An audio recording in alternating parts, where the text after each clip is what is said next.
coup juste avant que Evribou de Dauphin Télécom puisse nous présenter le projet Yemaya d'expérimentation du réseau 5G sur une zone précise de Saint-Martin. Juste reprendre rapidement en fait, le principe, pour ceux éventuellement qui ne connaîtraient pas encore Guadeloupe Tech, donc Guadeloupe Tech Clusters numérique qui rassemble les entreprises, les acteurs économiques du territoire. Depuis 2013, maintenant quasiment 200 membres. Une dynamique qu'on veut renouveler, accentuer durant les prochaines semaines, prochains mois, pour continuer à servir le territoire et ses ambitions. Les webinaires opportunités, donc ça c'est quelque chose qu'on a décidé de lancer assez récemment. Donc, qui auront lieu tous les mardis sur le créneau là, de 17h, donc fin d'après-midi. En général, ça peut être un peu plus simple d'être disponible ou bien donc 17h et exceptionnellement, on en aura un à 11h avec Business France dans 2 semaines parce qu'on a un intervenant qui est basé à Paris de Business France plus un de Montréal. Mais sinon, on va être sur le créneau de 17h. Donc, l'objectif, c'est qu'on ait des rendez-vous réguliers sur lesquels des membres ou pas pourront vous partager des opportunités à saisir, que ce soit en termes de collaboration, des opportunités, par exemple, sur des marchés, des appels d'offres, sur des dispositifs de financement, etc., etc. Donc, c'est un peu ça l'idée. Et puis même, comme je disais, voilà, des membres qui ont des choses à proposer en termes de collaboration sur des éléments qui ne sont peut-être pas identifiés de tout le monde, que vous n'hésitiez pas à nous contacter donc via les adresses email, via nos réseaux. L'adresse email principale générique, c'est contact@guadeloupetech.com où vous pourrez nous joindre assez facilement. L'idée étant, comme je disais, de créer cette émulation, renforcer cette émulation pour qu'on puisse développer de l'activité sur le territoire. Il est 17h16. Madame Evribou, je vous laisse prendre la main. Voilà, donc bonsoir à tous. Merci Sébastien, merci à Guadeloupe Tech pour votre soutien en fait dans notre démarche. Donc, je vais vous présenter donc, le projet de Dauphin Télécom en collaboration avec Guadeloupe Tech qui s'appelle Yemaya et qui est un projet d'expérimentation 5G. Alors, je vais peut-être commencer d'abord par un petit bout d'introduction. Donc, pour ceux qui ne nous connaissent pas, donc, Dauphin Télécom est un opérateur uniquement domien qui est situé donc, à Saint-Martin, Saint-Barth, Guadeloupe, Martinique et Guyane. Nous faisons du réseau mobile qu'à Saint-Martin et à Saint-Barthélemy. Et en fait, à chaque upgrade technologique, dans la mesure où nous sommes un opérateur de la région et que nous ne bénéficions pas en fait des retours de laboratoire ou d'expérimentation d'un opérateur sur d'autres territoires, nous devons faire nos propres expérimentations. Donc, au fil des années, en fait, on a fait donc, des expérimentations en 2G, en 3G, en 4G. On se rend compte qu'en fait, ces expérimentations, pour qu'elles soient vraiment efficaces pour nous, il faut en fait faire intégrer en fait le plus d'acteurs économiques possible et surtout technologiques. Voilà.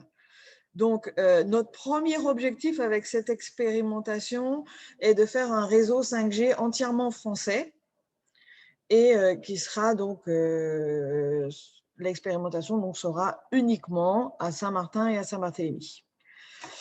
Alors, pourquoi est-ce qu'il est entièrement français? Parce que tous les segments que nous avons prévu de tester du réseau proviennent d'entreprises françaises. Donc, au niveau cœur de réseau, ce sera l'entreprise Alice. Au niveau radio, ce sera donc AW2S du groupe Cerma. Au niveau des téléphones et tablettes de type renforcé et waterproof, ce ne sera pas des téléphones fabriqués en France, mais des téléphones pensés français donc, de l'entreprise Arcos. Et enfin, sur les applications typiquement de la plaisance, on sera sur 3 en fait, entreprises dont c'est la spécialité, que sont Notispot, ETM. Ah, pardon. Voilà. Alors, qu'est-ce que nous, on cherche à faire? On cherche à installer donc 2 sites en 5G à Saint-Martin et à Saint-Barthélemy, en testant en fait des équipements qui vont nous servir ensuite par la suite ou pas sur le déploiement de notre réseau en 5G quand les fréquences seront disponibles, c'est-à-dire pas avant 1 à 2 années. A priori l'année prochaine, mais c'est la sélection en fait pour les fréquences sont l'affaire donc de 2 agences nationales qui sont l'ANFR, l'Agence nationale des fréquences, dont un représentant est présent aujourd'hui, Alain Beaujeau, et l'ARCEP. Voilà. Nous en fait on ne fait qu'installer les fréquences qui nous sont attribuées. Donc, l'idée, c'est de tester le meilleur matériel sur le cœur et le meilleur matériel sur la radio. Et on avait la volonté de trouver en fait des fournisseurs français. Donc, c'est ce qu'on a trouvé. Une fois que c'était fait, il y a un enjeu sur la 5G qu'il n'y avait pas en fait sur les autres fréquences, qui sont toute la partie objets connectés. Donc, il y avait une volonté de l'équipe de Dauphin Télécom de tester en fait des objets. Alors, on a cherché à tester, voilà, il y avait plusieurs possibilités. On aurait pu tester des véhicules, on aurait pu tester des objets de santé, on aurait pu tester des objets d'éducation. Bon, l'histoire a fait que c'est plutôt un test sur la plaisance, en fait, qui s'est défini entre nos équipes et 2 autres équipes avec qui on a beaucoup d'affinités, qui sont l'équipe de la Marina Fort-Louis à Saint-Martin et l'équipe du port de Gustavia à Saint-Barthélemy. Voilà. Donc, l'expérimentation, elle est en 5G, elle part sur des entreprises françaises et sur des objets connectés autour de la plaisance. Là, c'est un slide pour rappeler un peu Dauphin Télécom qui on est. Donc, on est un opérateur, comme je vous l'ai dit, daumien. On est là depuis 1998, donc ça fait quand même plus de 20 ans que nous faisons nos métiers. On a souvent été précurseurs sur beaucoup de technologies, pour la bonne raison que dans la mesure où personne ne choisit les technologies à notre place, il nous a fallu tester beaucoup de choses, pas toujours avec du succès. Il y a des choses qui ont été... mais d'autres ont plutôt bien fonctionné. Pour cette expérimentation, on a obtenu une autorisation de l'ARCEP sur des fréquences 700 et la bande entre 3,6 et 3,8. D'ailleurs, il y a une erreur, mais bon, c'est pas grave. On est en 700 MHz, mais 3,6 et 3,8 en gigahertz. Mais voilà. Au niveau des offres, bien sûr, on fait des offres mobiles comme tous les autres opérateurs. On fait des offres en fixe, voilà. En fibre, en IP. Enfin, voilà. Notre catalogue est absolument complet et vous pouvez aller voir sur notre site l'ensemble des offres de Dauphin Télécom. Mais ce n'est pas du tout l'objet de cette expérimentation. L'expérimentation est vraiment technique et technologique. Ça, j'insiste sur ce fait. Voilà, il n'y a pas du tout d'approche commerciale ou commerçante, en fait, sur cette expérimentation. Parce que, pour la bonne raison que, par exemple, les fréquences qui nous sont attribuées ne le sont que de façon temporaire et à la fin de l'expérimentation, elles seront récupérées par le régulateur. Alors, voilà. Donc, du coup, la partie donc, opérateur, pour nous, elle est quand même assez claire. Je voulais juste définir avec vous, en fait, le bac à sable, c'est-à-dire là où nous invitons, en fait, les autres acteurs économiques à nous rejoindre pour faire des expérimentations. Donc, il y a 2 endroits. Il y a la Marina Fort-Louis à Saint-Martin, dont on avait la photo en première page, et le port de Gustavia. Voilà, donc, ce n'est pas tout Saint-Martin, ce n'est pas tout Saint-Barthélemy, c'est voilà, la Marina Fort-Louis, la baie de Marigot, le port de Gustavia, la baie de Gustavia. Alors, voilà, ça permet d'avoir un vase clos sur lequel on va pouvoir faire plein de tests, d'autant qu'en fait, ces deux équipes nous ont validé leur soutien et sont d'accord pour participer à cette expérimentation. Donc, sur cette base-là, ce que je veux dire, c'est qu'aujourd'hui, ce bac à sable, il est ouvert donc à tout ce qui est autour de la 5G, tout ce qui est autour des objets connectés, tout ce qui est autour de la plaisance. Voilà. Cette expérimentation, en fait, elle est suivie par la plupart en fait, des agences d'État. Donc l'ARCEP parce que c'est notre régulateur, l'ANFR parce qu'il gère les fréquences, la Direction générale des entreprises et enfin la DITS. Et l'ensemble des entreprises qui nous rejoindront dans le bac à sable bénéficieront en fait de cette équipe d'agences d'État qui suivent non seulement Dauphin Télécom, l'expérimentation, ainsi que toutes les entreprises qui sont dans le bac à sable. Et d'ailleurs, je remercie tous les services de l'État pour leur soutien parce qu'effectivement, ils font un travail très important et nous permettent de bien avancer.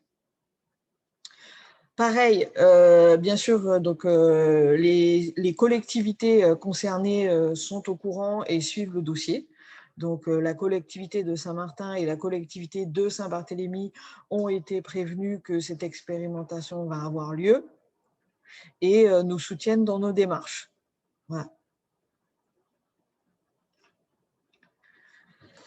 Alors,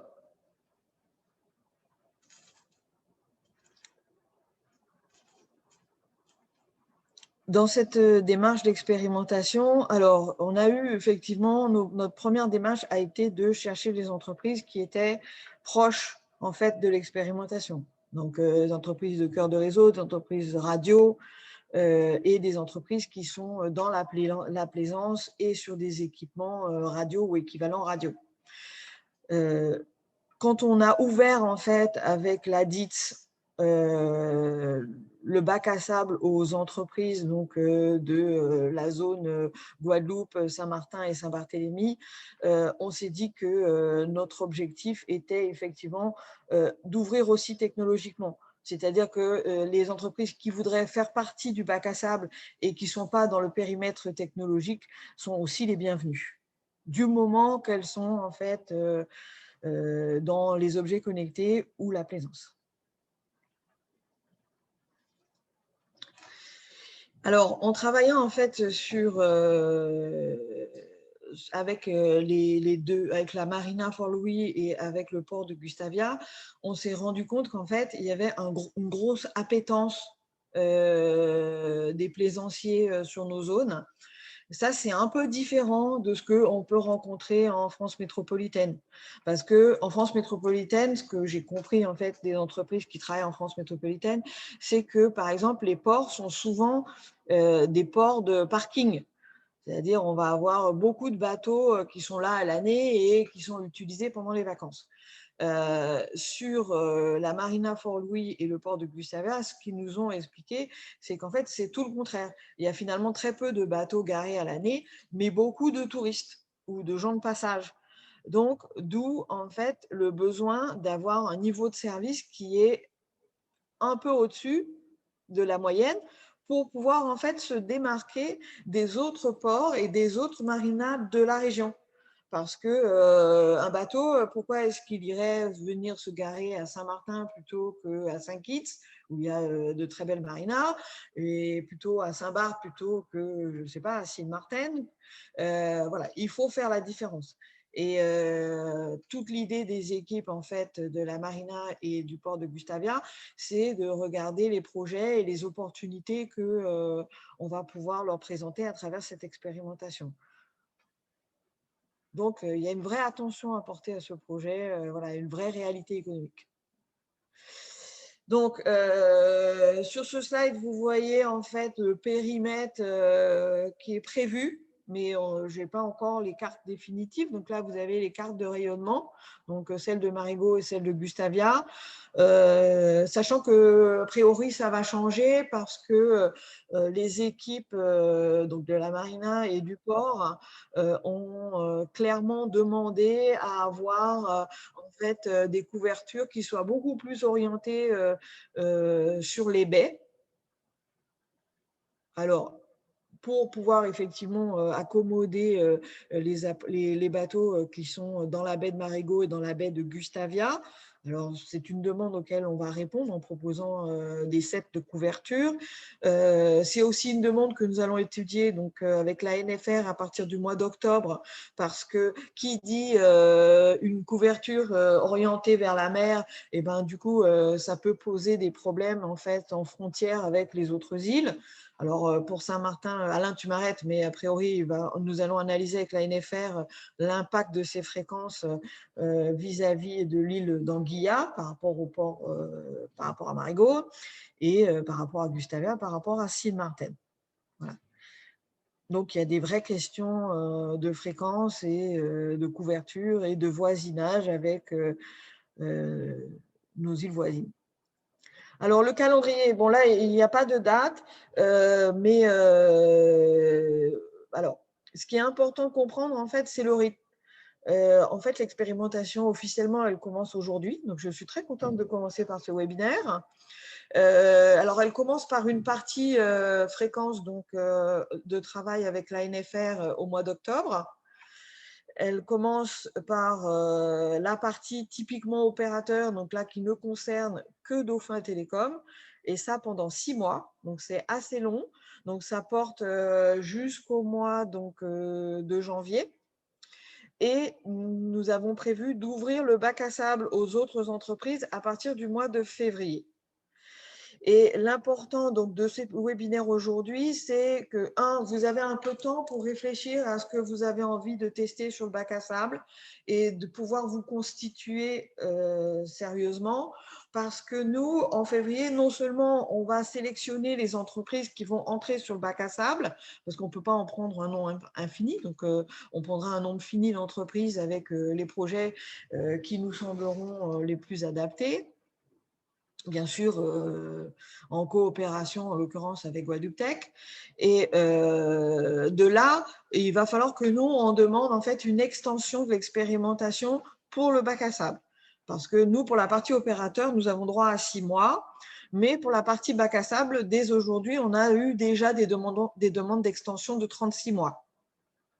Mais voilà, j'attends le mois de février où j'aurai la liste de toutes les entreprises, de tous les projets avec le timing.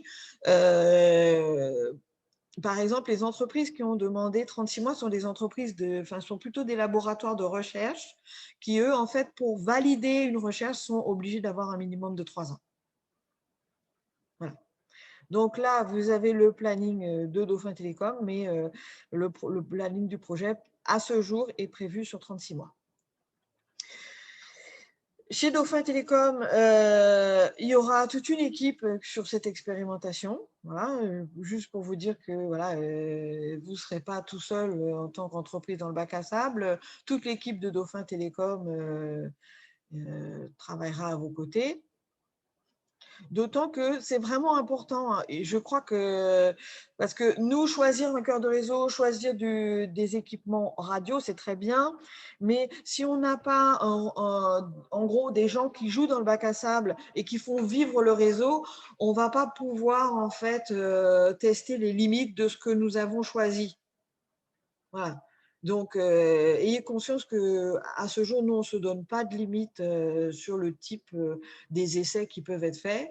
Voilà, l'idée, c'est de pousser au maximum l'expérimentation pour choisir le meilleur matériel pour apporter le meilleur service.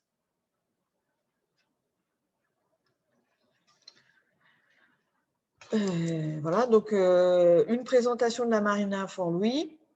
Voilà, qui est une petite marina, qui apporte tous les services nécessaires donc, pour les plaisanciers et qui dispose de 150 amarrages. Donc, alors ça, c'est bien pour étalonner le test que vous pourriez faire. Par exemple, nous, ça a étalonné les équipements radio et aussi les équipements terminaux d'utilisateurs que nous avons achetés. Donc, pour vous, c'est pareil. Si vous venez, par exemple, sur la Marina Fourluy, il faut vous dire que, voilà, pour que c'est un peu de valeur, soit vous choisissez de couvrir les 150 amarrages ou la moitié. Voilà, et c'est juste pour dimensionner votre projet. Le port de Gustavia, c'est pareil. On est à 300 places. Voilà. Et le port de Gustavia a fait une demande très particulière. Eux, en fait, ils aimeraient beaucoup tester tout ce qui est sur, en fait, les bouées d'amarrage dans la baie de Gustavia. Voilà. Donc là, on est en mer. Voilà. On a la même demande côté Marina Fort-Louis, mais Marina Fort-Louis sont d'accord aussi pour tester tout ce qui est en amarrage. Donc après, je vous enverrai la présentation, mais voilà, donc Alice est une société française, voilà, avec qui nous avons travaillé en fait sur la partie cœur de réseau 4G, voilà, et donc du coup on pense faire la partie 5G avec eux. AW2S de chez Cerma, alors pour nous c'est une nouveauté, hein, on n'avait jamais acheté d'équipement radio made in France, mais on était plutôt content de les trouver, voilà, donc c'est plutôt une bonne chose. Arcos, donc les postes que nous avons choisis, donc le X76, voilà, avant de les recevoir, on peut que vous dire qu'on a aimé les plaquettes. Ensuite, il y a une entreprise de Guadeloupe qui est déjà inclue dans l'expérimentation, donc qui est Calistat, voilà, qui va faire en fait toute l'étude, voilà, qui est donc le diagnostic de la filière, l'étude d'impact, le sondage d'opinion, voilà. Ils sont partie prenante de l'expérimentation. Après, donc, il y a les entreprises donc, spécialisées dans le monde des marinas. À ce jour, donc, on est parti avec ces trois-là, mais on est ouvert à voilà, ceux qu'on ne connaît pas. Voilà, donc, on a rencontré ETM, Nautic Spot et Falco. Voilà, donc, eux aussi font partie prenante totale de l'expérimentation. Et voilà, arrive en fait une démarche que l'on a faite avec donc, des partenaires donc de Saint-Martin, Saint-Barth et de Guadeloupe. Donc là, dans le contexte de Guadeloupe Tech, l'idée, c'est de choisir les partenaires donc, des technologiques Guadeloupe, Saint-Martin, Saint-Barth qui feront partie de l'expérimentation. Donc, on vous propose la procédure suivante, parce qu'effectivement, on ne peut pas prendre tout le monde et surtout, il faut que les candidatures fassent sens. Donc, on vous propose d'envoyer un email donc, à contact@guadeloupetech.com. Alors, il y a les informations qui sont quand même un peu obligatoires. Donc, peuvent faire partie de l'expérimentation que des entreprises, donc nom de l'entreprise et numéro de SIRET. La personne qui sera responsable du projet et qui devra le suivre et qui devra donc faire partie donc, des réunions projet et sur site, voilà, et qui participera complètement à l'expérimentation. Une courte description du projet que vous souhaitez développer dans cette expérimentation, la liste des technologies qui seront testées et enfin, très important, la liste des prérequis techniques et administratifs. Parce que si on veut que ce soit un succès, on a besoin de savoir avant si vous avez besoin d'autorisation. Voilà, ne serait-ce que, voilà, je vais prendre un exemple tout bête.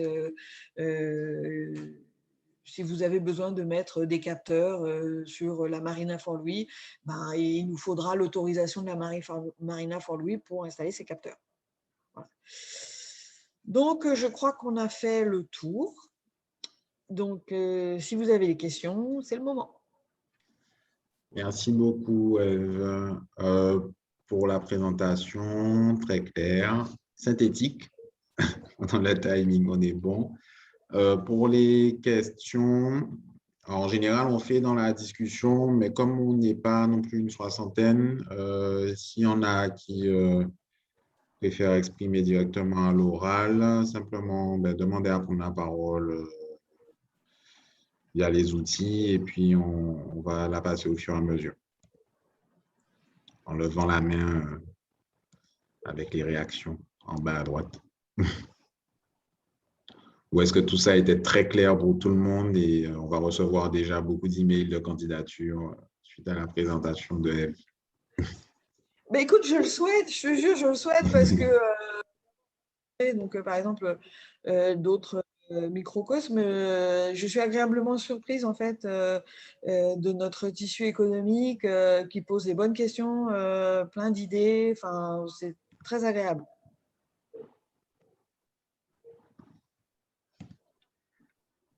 Voilà. Pas de questions? C'était très clair? Il y a toujours des questions. Hein. Ben, moi, je Est-ce que sais vous poser plein de visualisez questions. est-ce que vous visualisez des exemples de projets? Je ne sais pas. Pour vous donner un exemple sur d'expérimentation qui serait faisable, nous, par exemple, sur MyEasyTech, il faut qu'on voit après sous quelle forme on fait ça. Mais on fait des objets connectés pour les exploitations agricoles et il y a une partie qui est liée à de la caméra, par exemple, qu'aujourd'hui, on ne met pas forcément en live parce que ça consomme de la bande passante et c'est un coût assez important. Là, dans le cadre de l'expérimentation, par exemple, on pourrait voir est-ce que ça tient la route via la 5G, qui a un fonctionnement un peu différent, d'avoir ce type de débit-là, jusqu'à quelle qualité on peut monter, quel coût ça représente par la suite, etc. etc. Donc, l'idée, c'est vraiment qu'il n'y ait pas de limite sur ce que vous imaginez. Alors, c'est sûr que la logique première, ça va être lié à des objets connectés, mais ça peut même être des services où vous savez que l'application dont vous rêviez en temps normal avec la 3G, 4G, avait peut-être un peu de mal et vous voulez tester pour voir avec la 5G, est-ce que ça va fonctionner mieux parce que c'est des trucs qui consomment beaucoup. Ça peut être aussi une utilisation, une participation dans cette expérimentation. Et je t'ai coupé. Exactement. Je vais prendre un exemple que j'ai rencontré sur d'autres territoires. Effectivement, les plateformes de services pour la plaisance, mais même de la livraison du yacht provisioning. C'est-à-dire que vous voulez tester votre plateforme de yacht provisioning en live pour voir si les commandes passent bien et si les commandes passent plus vite en 5G, voilà, c'est possible. Voilà, et ce n'est pas délirant de le faire. Parce que les promesses de la 5G, voilà, nous, on a très envie de tester les promesses de la 5G. La 5G, la promesse, c'est l'instantanéité. Voilà, donc ça, c'est vraiment une des promesses qu'on a envie de tester. C'est aussi de grosses capacités de données, donc ce que Sébastien disait, c'est-à-dire faire du live image en instantané. A priori, en 5G, c'est faisable. Donc, par exemple, en plaisance, si je prends des services qui existent, mais qu'on n'a pas testé en 5G, c'est tout ce qui est sécurité. Aujourd'hui, il y a des boîtiers de sécurité pour les bateaux, hein, anti-intrusion, et la technologie qui est utilisée, c'est le satellitaire. Alors, est-ce qu'en 5G, on peut apporter le même service en mer? C'est sûr que non, mais à quai, est-ce qu'on peut imaginer d'installer des boîtiers avec anti-intrusion en 5G? Voilà. Et enfin, la dernière promesse de 5G, et qui est très intéressante technologiquement, ou même pour des services, c'est que les objets entre eux, normalement, peuvent avoir un circuit fermé. Vous n'êtes pas obligé de revenir au cœur de réseau de l'opérateur. Et ça aussi, nous, on a très envie de tester parce que les objets connectés, voilà, et déjà qu'en fait, nos réseaux sont quand même vont vers beaucoup de saturation entre les produits existants, la voix, le SMS et la data. Et l'idée, c'est, je rajoute les objets connectés, comment ça se passe? Parce que chaque personne va avoir, j'exagère le trait bien sûr, hein, mais je vais avoir mon frigo, mon micro-ondes, ma voiture, mon bateau, que sais-je, ma montre, etc. Et je vais rajouter tout ça sur ma connexion existante. Voilà, donc tous les tests en fait d'objets connectés qui pourraient fonctionner entre eux en circuit fermé, ça aussi, ça nous intéresse. En fait, il n'y a pas de limite dans les projets. Alors, on va même, pour rien vous cacher, j'ai des calls prévus avec les réserves naturelles qui, eux, en fait, ont des usages un peu particuliers. Mais là aussi, c'est sans limite. Nous, on est prêt à tester tout, hein.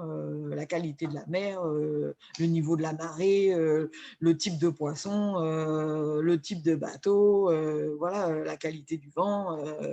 Voilà, il y a vraiment tout qui est possible. Une question de Gilbert Kernel sur la sélection. Alors, il dit la sélection des candidats est en février. Qu'est-ce qu'il Oui. se passe entre maintenant et la date de sélection? Et une deuxième question, toujours de Gilbert Kernel, qui demande est-ce que les candidats peuvent s'adresser à Guadeloupe Tech pour étoffer, entre guillemets, leur projet dans le cadre Exactement. de En ces fait, candidatures? Gilbert, la sélection, elle ne se fait pas en février. En février, on commence à travailler. Donc, la sélection, elle se fait maintenant. Et effectivement, l'idée de passer par Guadeloupe Tech, c'est que, certes, nous, on apporte le bac à sable et notre accompagnement technique et technologique, mais clairement, les entreprises qui voudront effectivement faire des prototypes et se faire financer leurs prototypes, monter des dossiers, devront effectivement passer par Guadeloupe Tech et par le soutien des financements existants. Et juste une précision, je ne sais plus si c'était clairement dit, mais je crois que oui. Dans le cadre de l'expérimentation, donc comme Eve vient de le redire, Dauphin Télécom amène l'infrastructure. Ensuite, il n'y a pas de financement direct, en tout cas, à aller chercher au niveau des gens qui vont participer à l'expérimentation via Dauphin Télécom et via ce à quoi eux, ils ont répondu. Par contre, c'est un projet qui a une certaine labellisation, et ça, je ne sais plus si tu l'as précisé, et s'inscrire dans ce projet-là permet du coup aussi d'avoir indirectement la labellisation et d'aller chercher plus facilement des financements. Je ne sais pas si tu Nous peux avons, repréciser ça. c'est ça, nous avons demandé la labellisation à la FNUM. Le dossier a déjà été envoyé, mais bon, je ne l'ai pas mis dans la présentation parce que je n'ai pas eu la confirmation. On doit D'accord. passer en commission la semaine prochaine. Donc, promis, je vous ferai passer l'information dès que le label sera attribué ou pas. Et effectivement, le fait d'être dans l'expérimentation permettra aux porteurs de projets d'ouvrir des portes, ça c'est certain. C'est ça. Et du coup, sur cette partie-là, nous, notre enjeu, ben, comme l'a aussi bien dit Eve, vous êtes de trouver via les dispositifs existants, via nos réseaux, etc., des moyens de concrétiser les différents projets sur lesquels Guadeloupe Tech sera sollicité. C'est Voilà. ça. Même des partenaires techniques. Enfin, si vous avez une idée, vous n'avez pas forcément toutes les compétences, comme je l'ai dit aussi vendredi, lors du webinaire de rentrée. L'enjeu, c'est qu'on puisse vraiment réussir à travailler ensemble. Donc, qu'on voit comment on complète les projets pour qu'ils aboutissent. Oui, les partenariats sont possibles aussi. Mm. C'est-à-dire que j'ai une plateforme de service et je suis associée, par exemple, moi je fais de la sécurité. Donc, par exemple, j'ai une plateforme qui fait de la surveillance de maison. Je me mets en cheville avec une société qui fait donc un petit peu de radio pour tout ce qui est télésurveillance. Et voilà, et je m'associe avec quelqu'un qui fait des caméras, on va pouvoir faire quelque chose d'intéressant sur un bateau. Mm. Voilà. C'est ça l'esprit. Est-ce qu'il y a d'autres questions ou pas? À part celle de Gilbert. Il est quelle heure là? 17h48. Ben voilà, bon, 17h50, dernier quart pour les questions. Et sinon, ben, on va conclure. Hein. C'est que c'était très clair. Hein. Oui, je pense que… C'est que c'était très clair. Est-ce que tu as des infos complémentaires éventuellement, Eve, à passer ou c'est bon? Ah, si dès que j'aurai des infos complémentaires, ben, entre autres le label où on doit passer en commission la semaine prochaine, je le ferai passer, bien sûr. OK.